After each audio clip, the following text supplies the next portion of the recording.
નમસ્તે વિદ્યાર્થી મિત્રો, ધોરણ 11 રસાયણ વિજ્ઞાન એકમ 2 પરમાણુનું બંધારણ ભાગ 2માં આપણે પ્રોટોન, ન્યુટ્રોન, ઇલેક્ટ્રોનની સંખ્યા વિશેની ચર્ચા કરી. ત્યારબાદ પરમાણુ ક્રમાંક અને પરમાણુ ભાર કોને કહેવાય એની ચર્ચા કરી, જેમાં કેટલાક ઉદાહરણો આપ્યા હતા. એ ઉદાહરણોમાં આપણે જોઈએ અહીં તો કે નંબર ઓફ ઇલેક્ટ્રોન કેટલા છે, તો સોડિયમ આયનમાં નંબર ઓફ ઇલેક્ટ્રોન કેટલા છે, તો કે સોડિયમનો પરમાણુ ક્રમાંક 11 છે. આથી એમાં રહેલા પ્રોટોનની સંખ્યા જો જોવા જઈએ તો કેટલી? 11. હવે એમાં ઇલેક્ટ્રોનની સંખ્યા જ્યારે તટસ્થ પરમાણુ હોય ત્યારે 11, પરંતુ જ્યારે આયન બને છે, મતલબ એક ઇલેક્ટ્રોન ગુમાવે છે, ત્યારે ઇલેક્ટ્રોનની સંખ્યા કેટલી થાય છે, તો કે 10.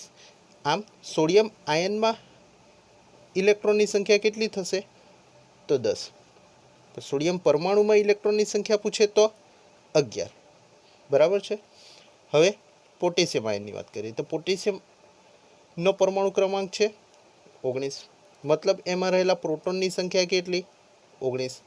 આપણને ઇલેક્ટ્રોનની સંખ્યા જોઈએ છે, તો ઇલેક્ટ્રોન તટસ્થ પરમાણુમાં ઇલેક્ટ્રોન કેટલા છે પોટેશિયમના? 19. એમાંથી એક બાદ, શા માટે? તો કે પોઝિટિવ ચાર્જ છે, મતલબ એક ઇલેક્ટ્રોન ગુમાવે છે. આમ ઇલેક્ટ્રોનની સંખ્યા કેટલી થઈ જશે? 18. એ જ રીતે Ca2+, કેલ્શિયમ માટેનો પરમાણુ ક્રમાંક છે 20. તો આપણે ઝડપથી અહીંયા ગણીએ તો એની ઇલેક્ટ્રોનની સંખ્યા 20 ઓછા 2 થશે. 2 ઇલેક્ટ્રોન ગુમાવે છે, આથી 2 ધન વીજભાર બને છે. તો અહીં પણ ઇલેક્ટ્રોનની સંખ્યા કેટલી થશે? 18. ત્યારબાદ સલ્ફાઇડ આયનની વાત કરીએ તો કે સલ્ફરનો પરમાણુ ક્રમાંક છે 16, માટે 16 વત્તા 2 ઇલેક્ટ્રોન એટલે થશે કુલ 18 ઇલેક્ટ્રોન. એ જ રીતે નાઇટ્રોજનનો પરમાણુ ક્રમાંક કેટલો છે, તો કે 7. ઇલેક્ટ્રોનની સંખ્યા એમાં કેટલી થશે? 7 વત્તા 3, આમ કેટલા ઇલેક્ટ્રોન થશે? 10 ઇલેક્ટ્રોન. તો ક્યારેક આ બાબત સમજી લો કે નાઇટ્રોજન 3- માં પ્રોટોનની સંખ્યા કેટલી, આવું પૂછે તો કે એના પરમાણુ ક્રમાંક જેટલી. બરાબર છે મિત્રો. પણ એમાં જ એડવાન્સ નાઇટ્રોજન 3- ન્યુટ્રોનની સંખ્યા કેટલી એમ પૂછે તો આપણને જરૂર પડશે પરમાણુ ભારની જરૂર પડશે. તેનો પરમાણુ ભાર ઓછા પરમાણુ ક્રમાંક 14-7, મતલબ ન્યુટ્રોન કેટલા થશે? અહીં 7. બરાબર છે મિત્રો. તો આ બધી જ બાબતો અહીં પણ દરેક આયન અને પરમાણુમાં લાગુ પડશે. બીજા એક અન્ય ઉદાહરણો જોઈએ તો જો મિત્રો, અહીંયા એક ઉદાહરણ છે કે જેમાં તત્વનો પરમાણુ 29 ઇલેક્ટ્રોન ધરાવે છે અને 35 ન્યુટ્રોન ધરાવે છે. તો તેમાં પ્રોટોનની સંખ્યા ગણો અને તત્વની ઓળખ કરો. નીચે 4 ઓપ્શન આપ્યા છે: કોપર આયન, કોપર પરમાણુ, કોબાલ્ટ અને નિકલ. તો સૌ પ્રથમ અહીંયા ધ્યાન આપો, 29 ઇલેક્ટ્રોન છે, તત્વનો પરમાણુ છે. જો એક બાબત ખાસ નોંધનીય છે કે પરમાણુ, ત્યારબાદ ધન આયન અને ઋણ આયન. અહીંયા ધન આયનનો મતલબ શું થશે, તો કે ઇલેક્ટ્રોન ગુમાવે છે.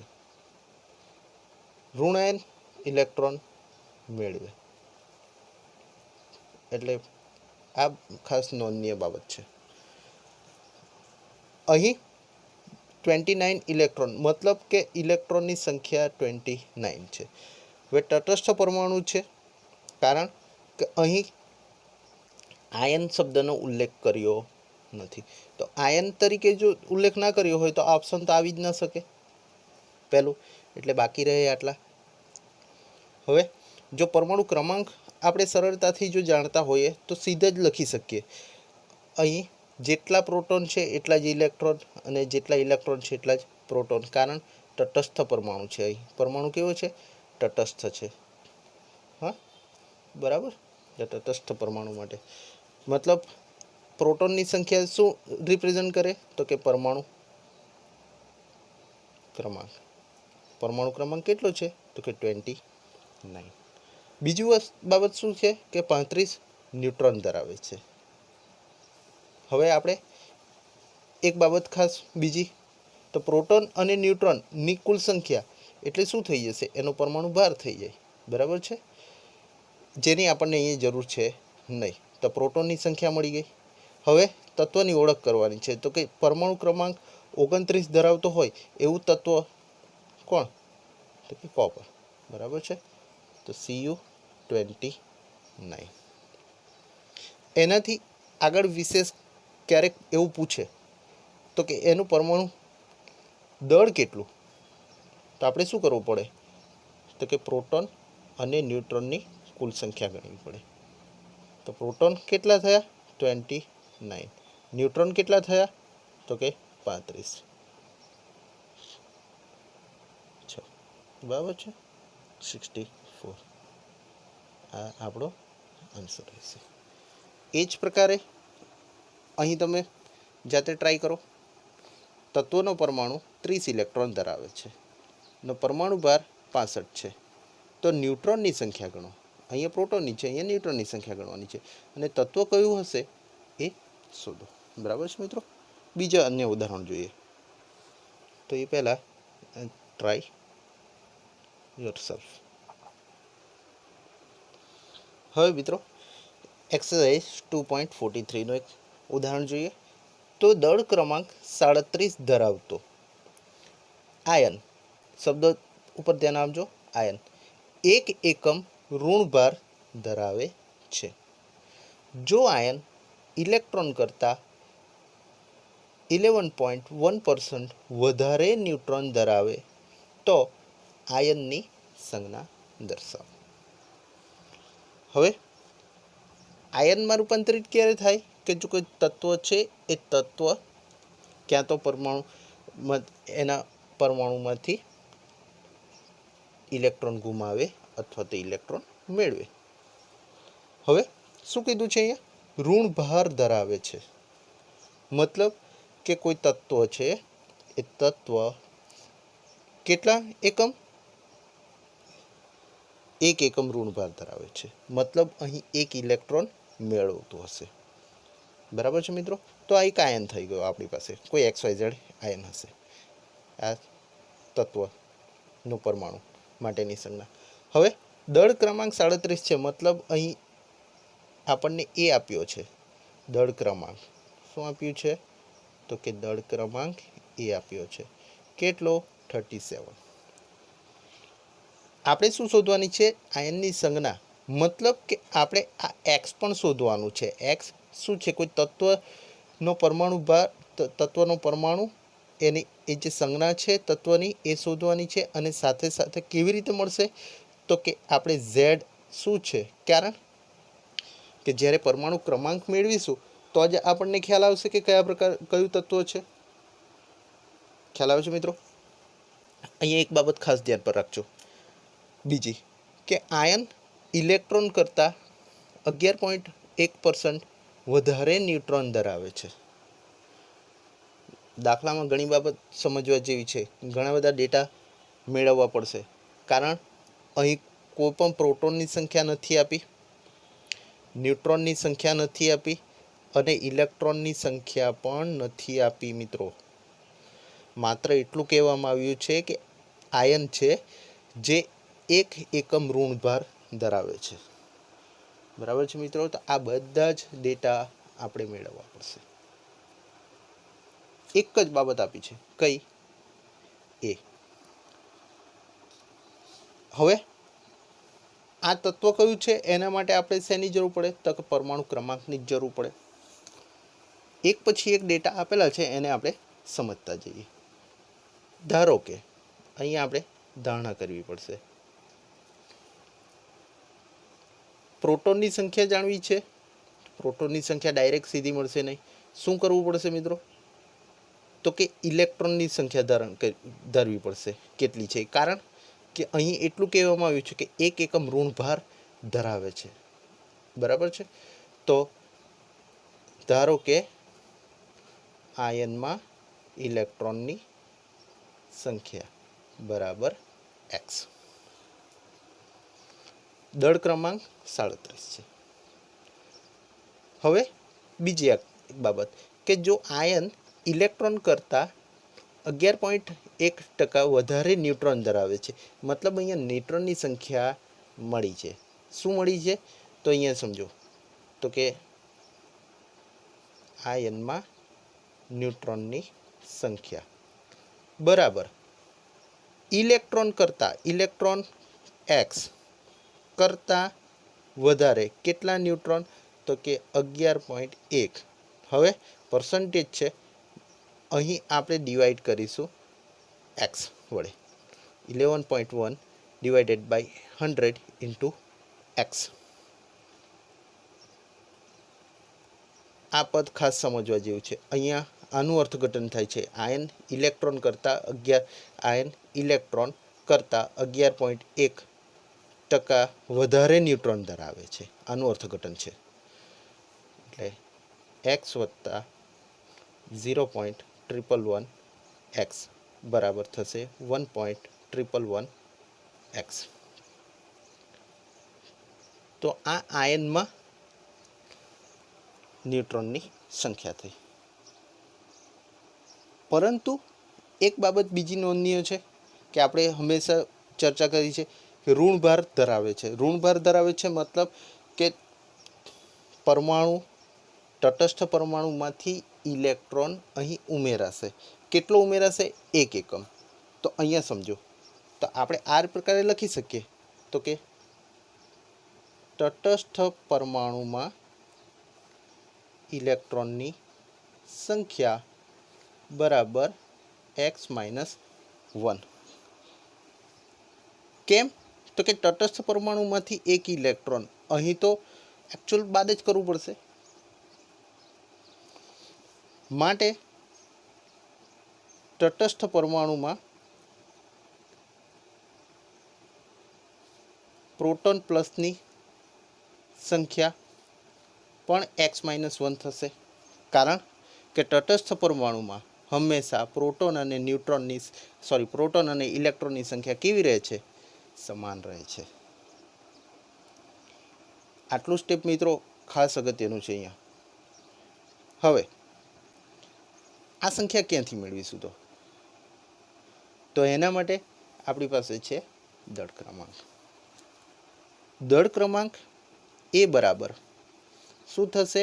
તો કે પ્રોટોનની સંખ્યા વત્તા ન્યુટ્રોનની સંખ્યા. ન્યુટ્રોનની સંખ્યા અહીંયા કેટલી મળશે આપણને? તો કે 1.111 એક્સ.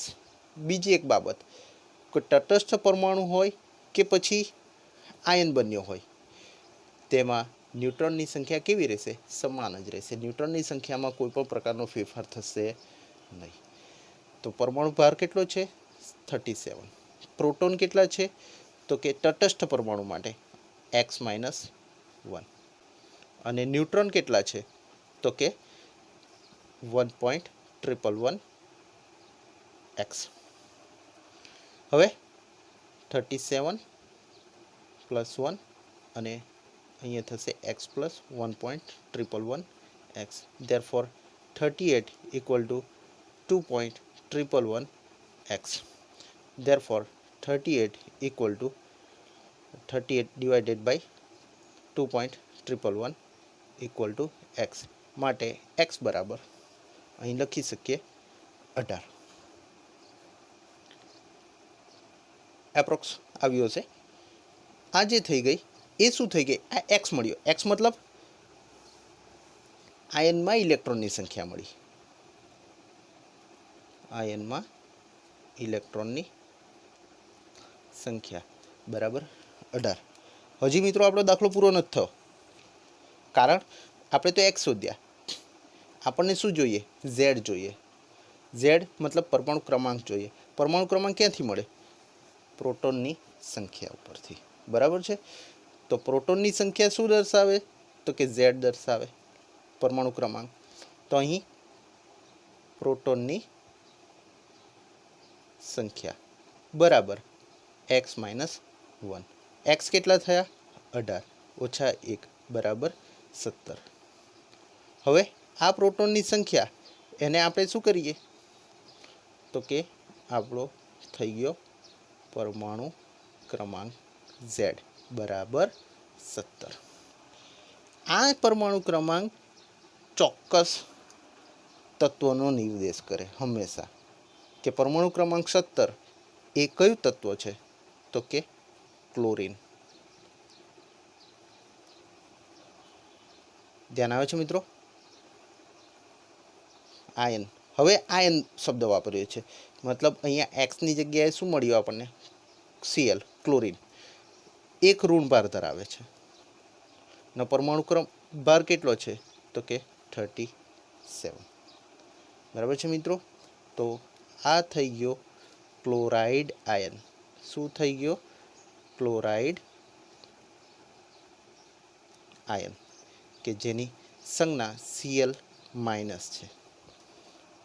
હવે બીજી એક બાબત નોંધનીય છે કે ક્લોરીન પરમાણુનો અન્ય સમસ્થાનિક પણ છે જેનો પરમાણુ ભાર 35.5 છે।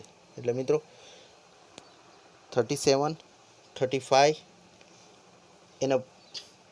એને સમભારી આ જે છે એ એનો ક્લોરીનના સમસ્થાનિકો છે, ક્લોરીન 17 અને ક્લોરીન 37।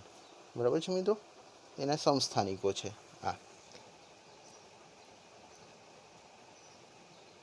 તો ક્યારેક પૂછે તો આ બાબત ધ્યાન પર રાખવી।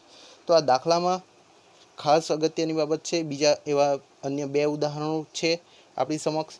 તો અહીંયા ખાસ શબ્દ વાપરવો પડશે, આયનમાં ઇલેક્ટ્રોનની સંખ્યા, અહીં તટસ્થ પરમાણુમાં ઇલેક્ટ્રોનની સંખ્યા। ક્યારેક એવું કન્ફ્યુઝન થાય કે તટસ્થ પરમાણુમાંથી ઇલેક્ટ્રોન આયન બને ક્યારે બને, ઋણ આયન કે તો ઇલેક્ટ્રોન ઉમેરાય તો અહીંયા -1 કેમ લીધું તો કે ના, અહીં X-1 લેવું પડશે કારણ કે એકચ્યુઅલ એમાં ઇલેક્ટ્રોનની સંખ્યા કુલ કેટલી મળશે આપણને 17 અને એમાં એક ઇલેક્ટ્રોનનો ઉમેરો થાય છે। બરાબર છે મિત્રો? એક અન્ય ઉદાહરણ લઈએ।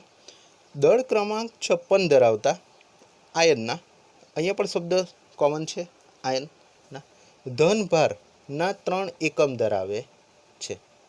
મતલબ કોઈ એક્સ તત્વ છે એનો પરમાણુ ભાર 56 છે અને ધનભાર 3+ ધનભાર ધરાવે છે। જો આયન ઇલેક્ટ્રોન કરતાં 30.4% વધુ ન્યુટ્રોન ધરાવે તો આયનની સંજ્ઞા દર્શાવો। પહેલા જેવો દાખલો છે, ઝડપથી અહીંયા સમજીએ તો પરમાણુ દળ શબ્દ વાપરો અથવા તો દળ ક્રમાંક એ બરાબર કેટલા છે 56। ધારો કે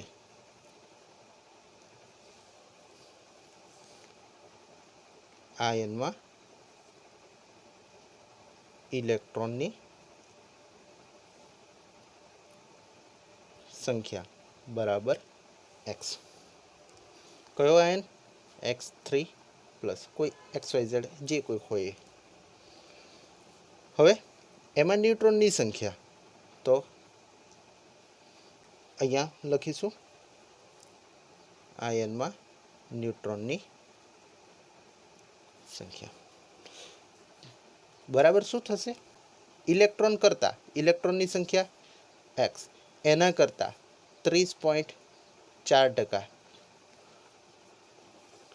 વધુ ન્યુટ્રોન ધરાવે, x વત્તા 0.304x, 1.304x ન્યુટ્રોનની સંખ્યા મળી। હવે શું કરીશું? અહીંયા આપણે Z જોઈએ, પરમાણુ ક્રમાંક જોઈશે જ। પરમાણુ ક્રમાંક શેની સાથે સંકળાયેલ છે તો કે પ્રોટોન સાથે સંકળાયેલ છે। પ્રોટોનની સંખ્યા ક્યાંથી મળે આપણને? તો એના માટે એક બીજી કન્ડિશન તો કે તટસ્થ પરમાણુમાં ઇલેક્ટ્રોનની સંખ્યા બરાબર x+3 અને તટસ્થ પરમાણુમાં પ્રોટોનની સંખ્યા બરાબર x+3, કારણ કે તટસ્થ પરમાણુમાં પ્રોટોન અને ઇલેક્ટ્રોનની સંખ્યા કેવી રહે? સમાન રહે. બરાબર છે મિત્રો. અને આ પ્રોટોનની સંખ્યા એ શું મળશે આપણને? પરમાણુ ક્રમાંક મળશે. આગળ ચર્ચા કરીએ પરમાણુ દળ. અહીંયા પ્રોટોન મળ્યો, અહીંયા ન્યુટ્રોન મળ્યા, ત્રણે ત્રણને સાંકળીએ એકસાથે, પ્રોટોન વત્તા ન્યુટ્રોન. પ્રોટોનની સંખ્યા x+3, પરમાણુ ભાર 56, ન્યુટ્રોનની સંખ્યા 1.304x, માટે 56 - 3 =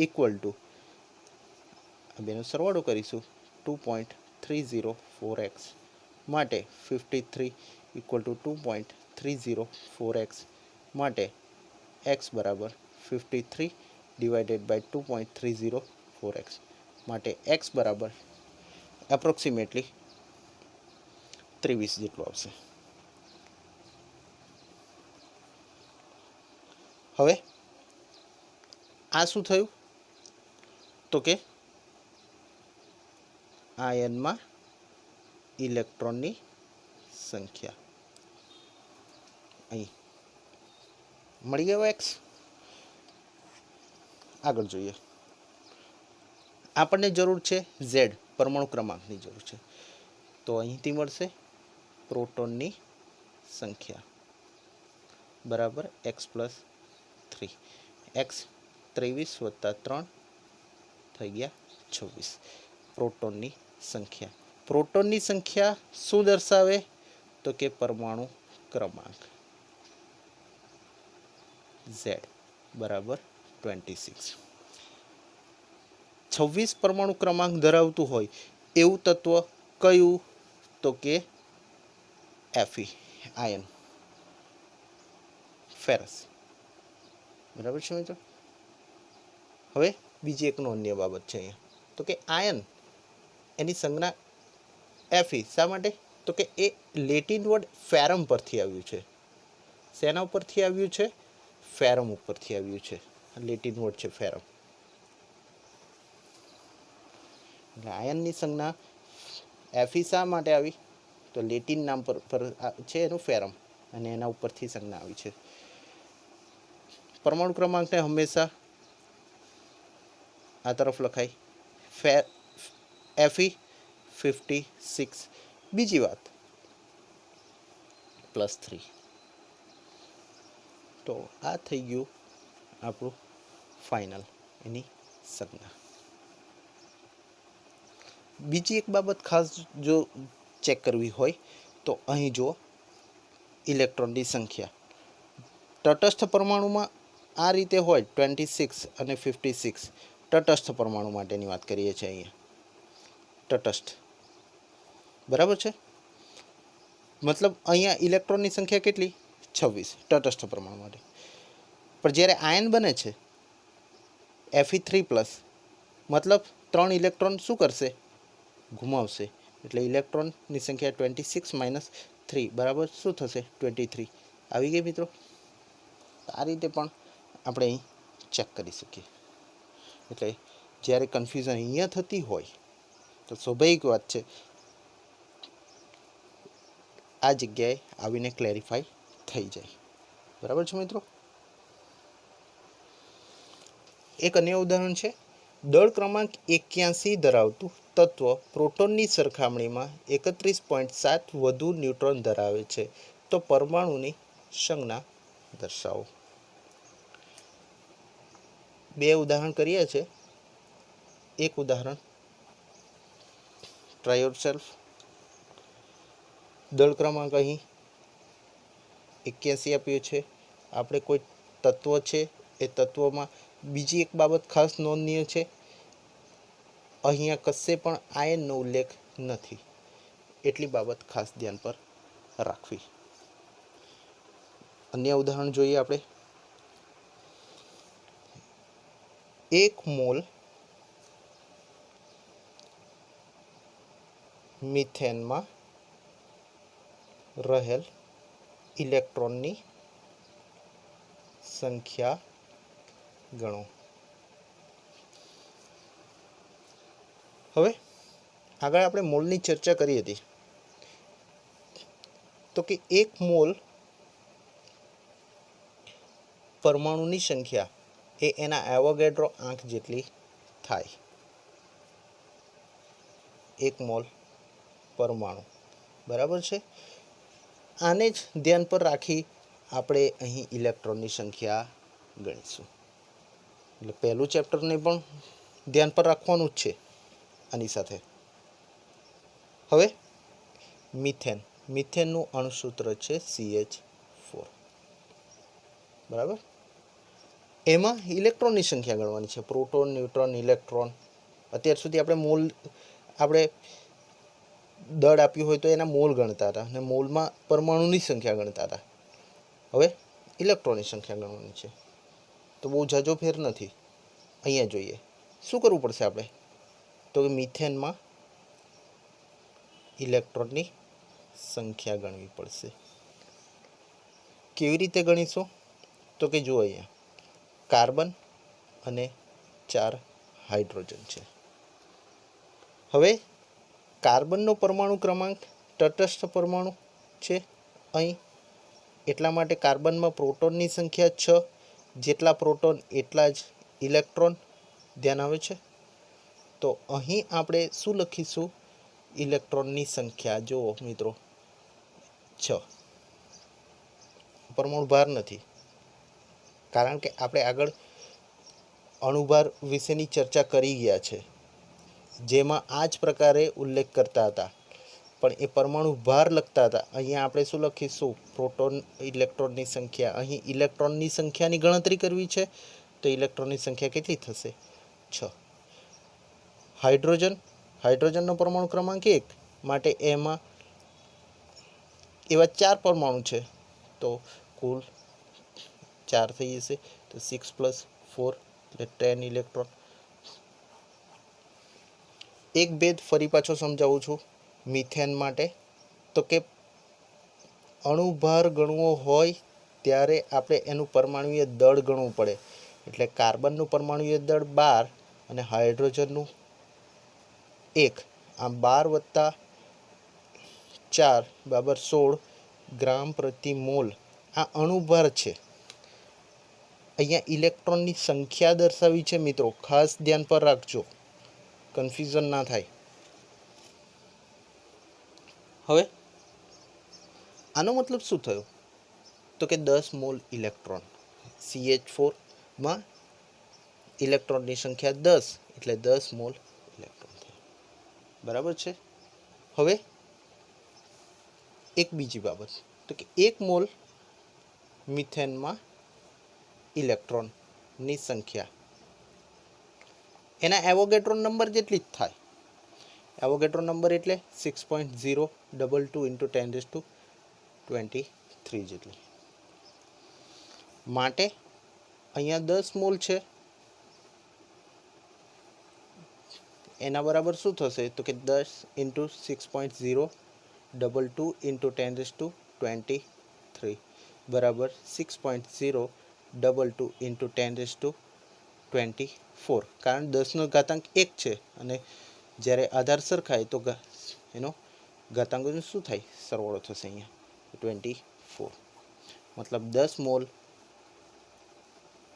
અહીંયા છે ઇલેક્ટ્રોન, બરાબર. તો ઇલેક્ટ્રોનની સંખ્યા કેટલી થઈ ગઈ, અહીંયા 1 મોલમાં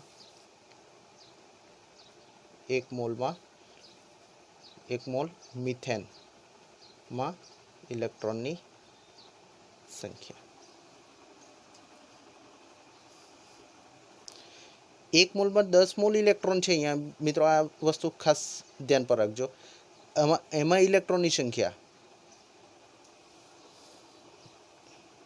આ તમારી સમજણ માટેનો શબ્દ છે, બરાબર છે. એટલે આને ઉલ્લેખ કરશો નહીં, સીધું લખી શકાય અહીંથી. હવે અન્ય એક ઉદાહરણ જોઈએ કે ઇલેક્ટ્રોનની સંખ્યા ગણો. કે જેને ભેગા કરવાથી 1 ગ્રામ વજન થાય. ઇલેક્ટ્રોનની સંખ્યા ગણવાની છે અને એ ઇલેક્ટ્રોનને જેટલું વજન છે એ 1 ગ્રામ જેટલું થાય. તો આ સંકળાયેલું છે કોની સાથે? તો કે ઇલેક્ટ્રોનનું દળ સાથે. ઇલેક્ટ્રોનનું દળ કિલોગ્રામમાં આપણે જાણીએ છીએ 9.10 ઇન્ટુ 10⁻31 kg. દશાંશ સ્થળ પછીના 2 જ પોઈન્ટ લઈએ છીએ આપણે. કિલોગ્રામ છે, આપણને 1 ગ્રામ વજનમાં જોઈએ છે, તો આપણે આને કિલોગ્રામથી ગ્રામમાં ફેરવી નાખ્યો. 9.10 ઇન્ટુ 10⁻31 કિલો માટે આપણે લખીશું 10⁻3 ગ્રામ. આ 10⁻3 થઈ ગયા કિલો માટેનું મલ્ટિપલ.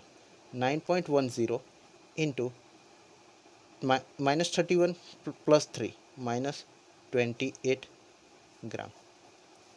તો ઇલેક્ટ્રોનનું દળ ગ્રામમાં પણ મળી ગયું. હવે 1 ગ્રામ વજન થાય મતલબ કે એને શું કરવું પડશે?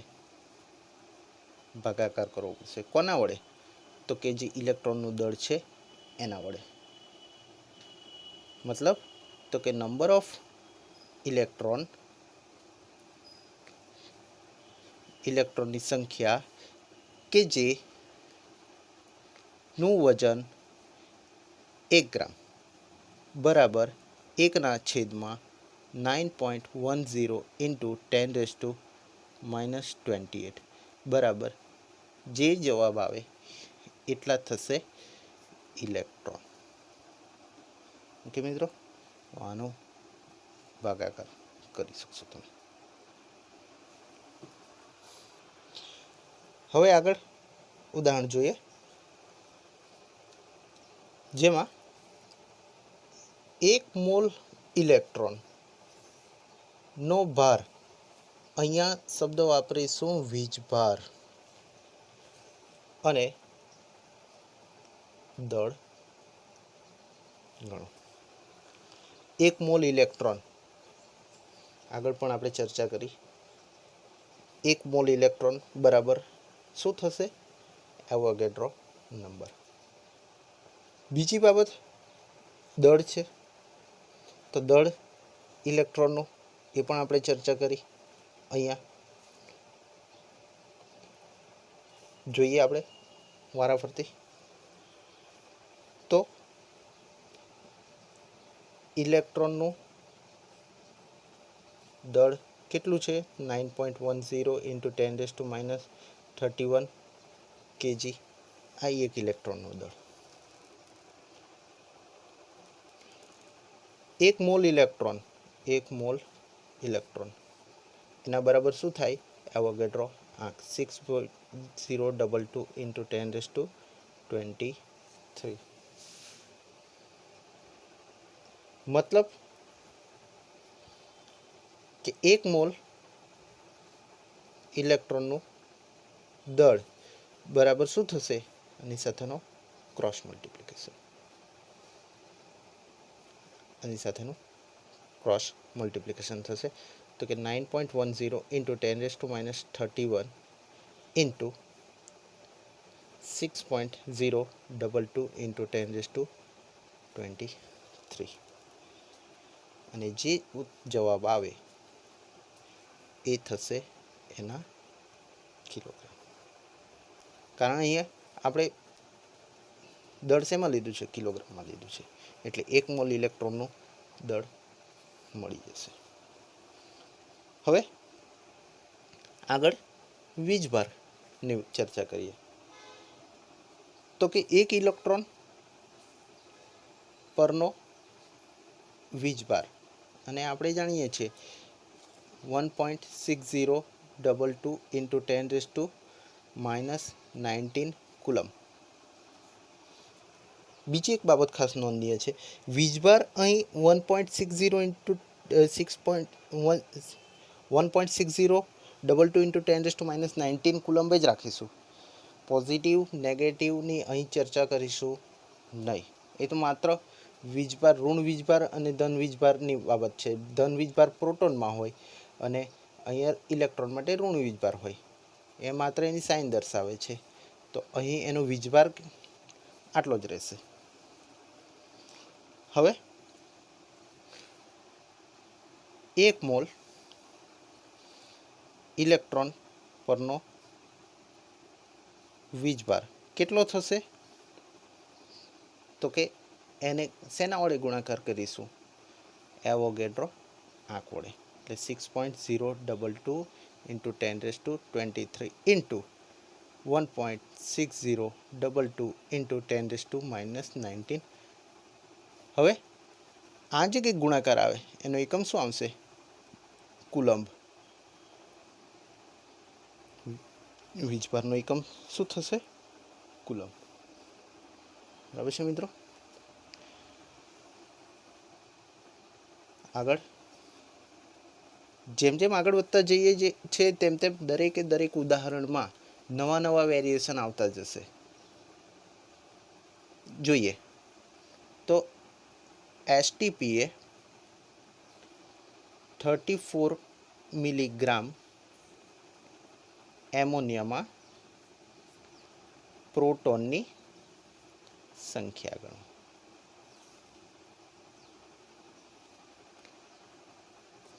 શેની સંખ્યા ગણવાની છે? પ્રોટોનની. અણુ આપ્યો છે એમોનિયા.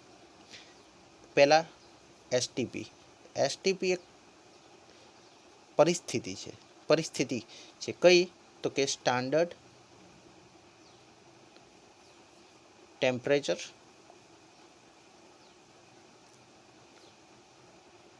And pressure. એક વાતાવરણ જેટલું દબાણ અને 25 સેન્ટીગ્રેડ જેટલું તાપમાન એ એની સ્ટાન્ડર્ડ પરિસ્થિતિ કહેવાય, એસટીપી. હવે અહીંયા જો 34 મિલીગ્રામ એમોનિયા આપ્યો છે. હવે આપણે અહીંયા જોઈએ તો કે 1 મોલ એમોનિયાનો દળ કેટલું થશે? તો કે નાઇટ્રોજન, અહીંયા નાઇટ્રોજનનો પરમાણુ ક્રમાંક છે 7 અને એનો પરમાણુ ભાર કેટલો છે? તો કે 14.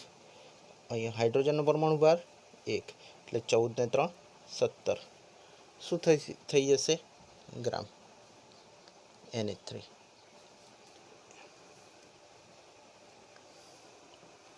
એક મોલ એમોનિયા બરાબર. હવે એનો અર્થઘટન શું થાય? તો કે 17 ગ્રામ એમોનિયામાં એટલે 1 મોલ, અને 1 મોલમાં અણુની સંખ્યા કેટલી? તો કે એના એવોગેડ્રો આંક જેટલી.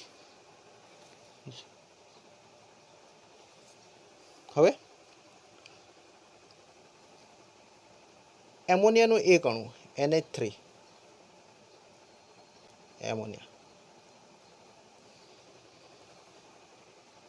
નો એક અણુ કેટલા પ્રોટોન ધરાવે છે? માં પ્રોટોન બરાબર કેટલા થશે? કેવી રીતે ગણીશું પ્રોટોન? તો કે નાઇટ્રોજનનો પરમાણુ ક્રમાંક 7 અને હાઇડ્રોજનનો પરમાણુ ક્રમાંક 1. એટલે જેટલા પ્રોટોન, કેટલા પ્રોટોન? 7 પ્રોટોન. હાઇડ્રોજન કેટલા છે? 3 એટલે 7 ને 3 10. આમ પ્રોટોનની સંખ્યા એક અણુમાં 10 થઈ ગઈ. હવે એવા કેટલા મોલ છે? મતલબ આની સાથે શું કરવો પડશે? ગુણાકાર કરવો પડશે. બરાબર છે. તો કે 1 મોલ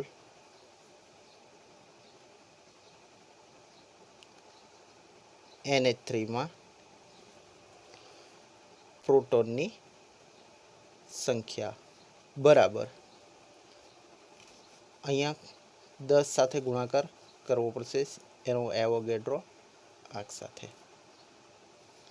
એટલે 6.022 ઇન્ટુ 10⁻²4. પણ હજી કામ પૂરું નથી થયું. આ તો શેમાં મળ્યું? 1 મોલ પ્રોટોનમાં મળ્યું. 1 મોલ એમોનિયામાં પ્રોટોનની સંખ્યા મળી. આપણને શેમાં જોઈએ છે?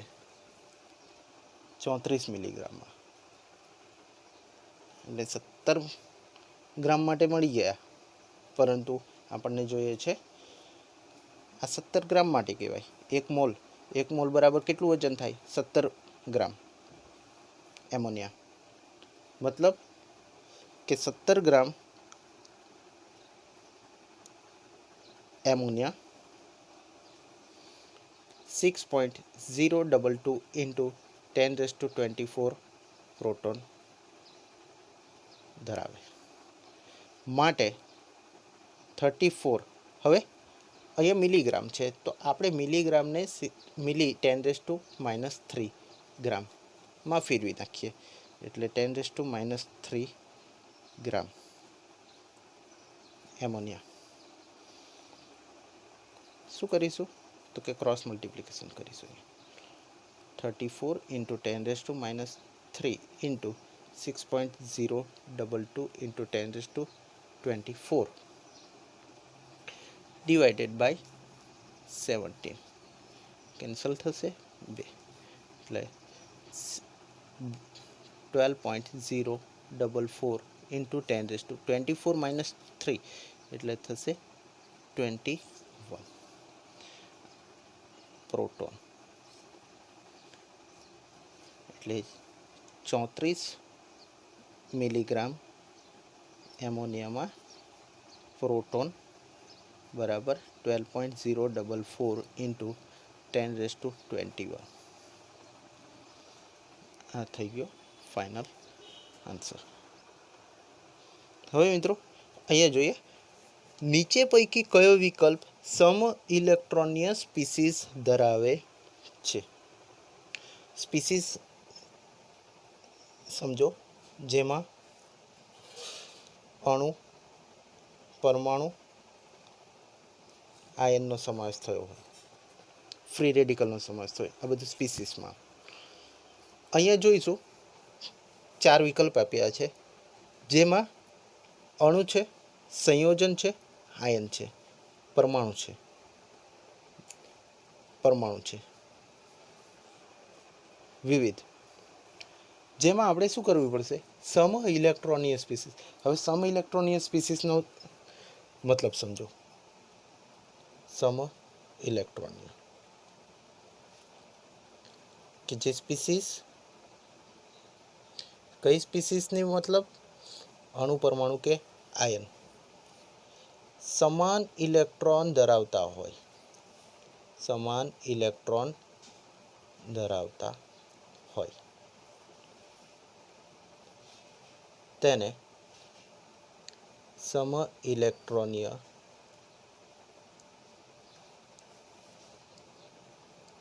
સ્પીસીસ કહે છે.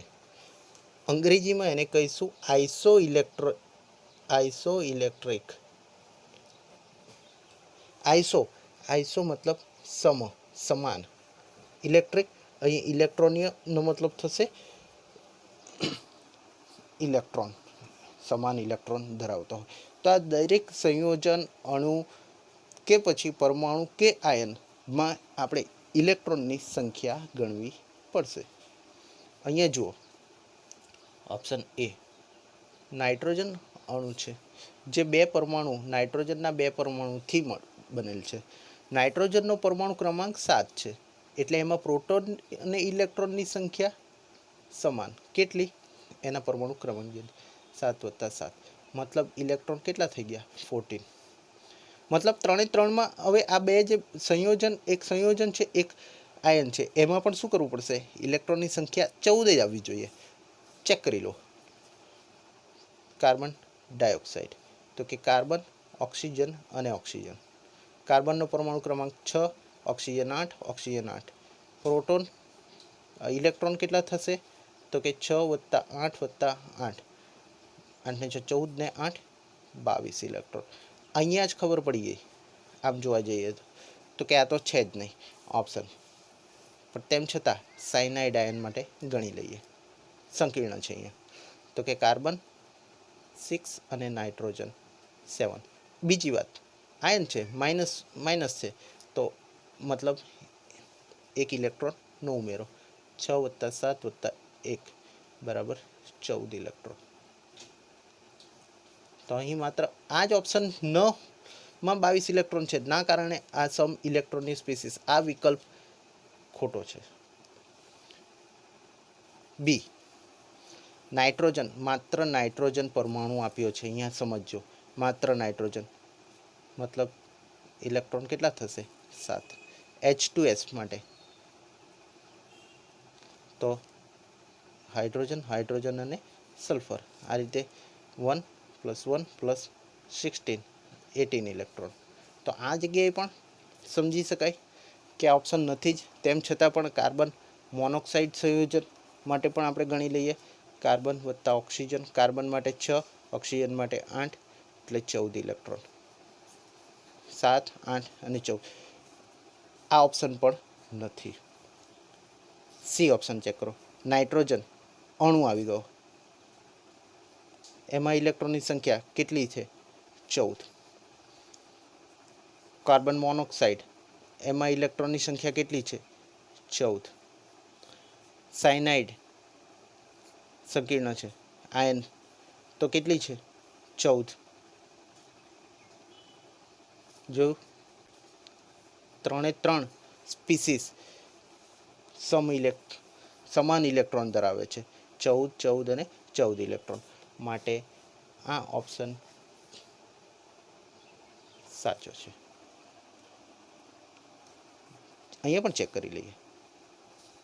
કેલ્શિયમ, મેગ્નેશિયમ અને ક્લોરીન પરમાણુ છે, એની ઉપર કોઈ પ્લસ સાઇન, નેગેટિવ સાઇન કંઈ જ નથી. તો ક્લોરીનનો પરમાણુ ક્રમાંક 20, માટે એમાં ઇલેક્ટ્રોનની સંખ્યા 20. મેગ્નેશિયમનો પરમાણુ ક્રમાંક 12, ઇલેક્ટ્રોનની સંખ્યા 12. ક્લોરીનનો પરમાણુ ક્રમાંક 17, ઇલેક્ટ્રોનની સંખ્યા 17. 17, 12, 20 અલગ અલગ છે, તો ઓપ્શન પણ આવશે નહીં. તો આવી રીતે ઘણા બધા એવા ઉદાહરણો છે જેની ચર્ચા આપણે વિગતવાર કરી છે. કેટલાક ઉદાહરણો જોઈએ તો મિત્રો, છેલ્લું ઉદાહરણ, નીચે પૈકી સમ ઇલેક્ટ્રોનની સ્પીસીસ ધરાવે છે અથવા નથી ધરાવતા હોય તેમાં વિભાજિત કરો. અહીંયા કેટલાક આયન પરમાણુ આપ્યા છે, દરેકમાં ઇલેક્ટ્રોનની સંખ્યા ગણો અને એમાં વિભાજિત કરો કે સમ ઇલેક્ટ્રોનની સ્પીસીસ કેટલી છે અને સમ ઇલેક્ટ્રોનની સ્પીસીસ નથી, એમાં વિભાજિત કરો. દરેકની સેપરેટ ઇલેક્ટ્રોનની સંખ્યા ગણી બતાવો. એમાં જોઈએ તો પ્રોટોનની સંખ્યા પણ ગણો, અને તમારી પ્રેક્ટિસ માટે જોઈએ તો ન્યુટ્રોનની સંખ્યા પણ ગણો, પરંતુ ઇલેક્ટ્રોનની સંખ્યા તો ગણવી જ રહી, કારણ કે આ કોન્સેપ્ટ આગળ જતાં વારે ઘડી કામ લાગશે અહીંયાથી. બરાબર છે મિત્રો, નેક્સ્ટ ટાઈમ મળીશું. Thank you very much.